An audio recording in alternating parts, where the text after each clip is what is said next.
más interesante creo que para nosotros y para ustedes es que ninguno de estos debates termina muy claramente. Todos a veces se van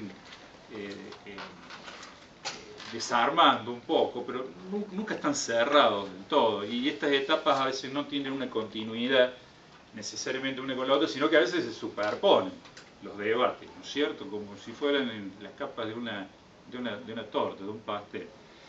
Pero yo diría que lo que ha cobrado más énfasis en los últimos años, y que es de particular interés para nosotros, es la discusión sobre la calidad de la democracia. Estabilidad, transición, consolidación, y la verdad que el gran tema en los últimos años ha sido la calidad de la democracia, porque al principio obviamente tener elecciones parecía lo fundamental, ¿verdad? Cuando no teníamos elecciones queríamos tener elecciones. Pero una vez que tenemos las elecciones, todos nos empezamos a dar cuenta que para tener una democracia plena, que sirva a los ciudadanos, hace falta otras cosas. Hace falta libertad de reunión, hace falta libertad de prensa, empieza a haber temas de igualdad también que son importantes, empieza a haber un montón de otros adjetivos importantes o cualidades que consideramos necesarias que la democracia debe tener, ¿verdad? Los académicos hemos tenido un poco culpa en retrasar ese punto de debate, porque cuando no había democracia, para tener más casos para estudiar, realmente teníamos una definición de democracia lo más simple posible, es decir, que hubiera elecciones. Entonces, con eso ya aumentábamos el número de casos que podíamos estudiar, ¿verdad?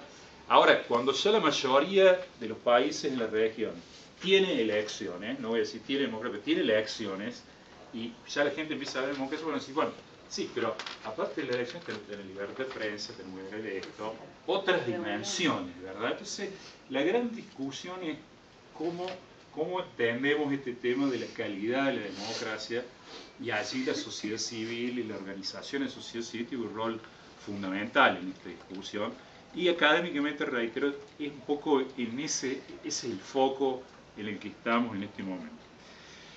Quisiera hablar de un tema muy importante ahora, que es el tema de la cultura cívica, ¿verdad? Porque todas las organizaciones de la sociedad civil se desempeñan en distintos países que tienen distinto grado de cultura cívica, y entonces esto condiciona las oportunidades de las distintas ONG, pero a su vez también puede generar oportunidades para las ONG. Funciona de varias maneras, ¿verdad? Pero este es un tema importante.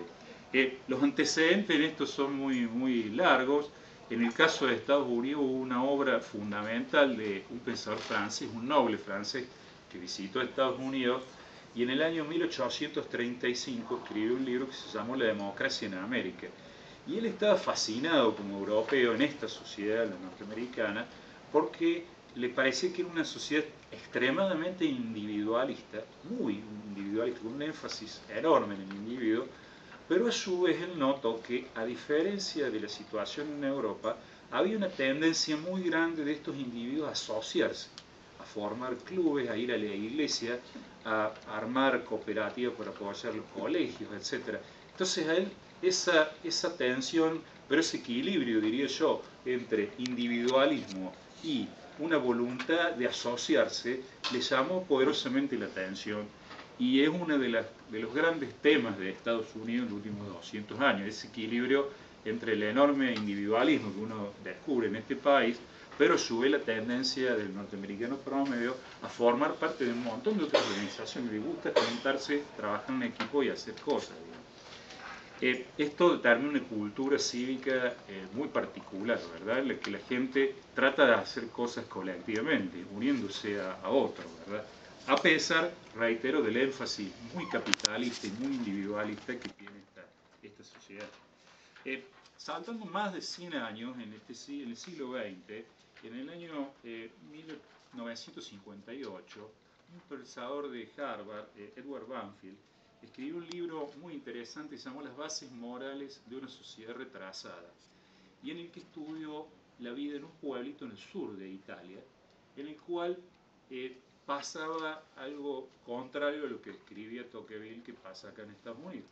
Los individuos eran realmente muy individualistas, tenían poderosos lazos familiares, pero ese era el único vínculo que tenían fuera, es decir, tenían débiles vínculos con sus poblados, con sindicatos, con partidos, no se juntaban nunca.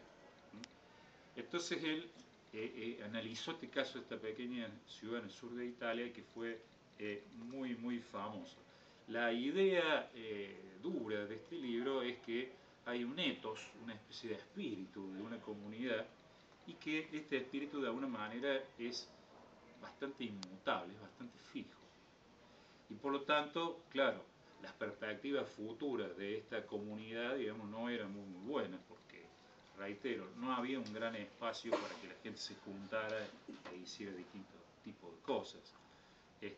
Y la base, la única sociedad fuera de la persona y de la familia que existía en este lugar solitario era el mafia, que también está generalmente constituida por células familiares, ¿verdad? En el que es muy difícil que exista la confianza fuera de la familia.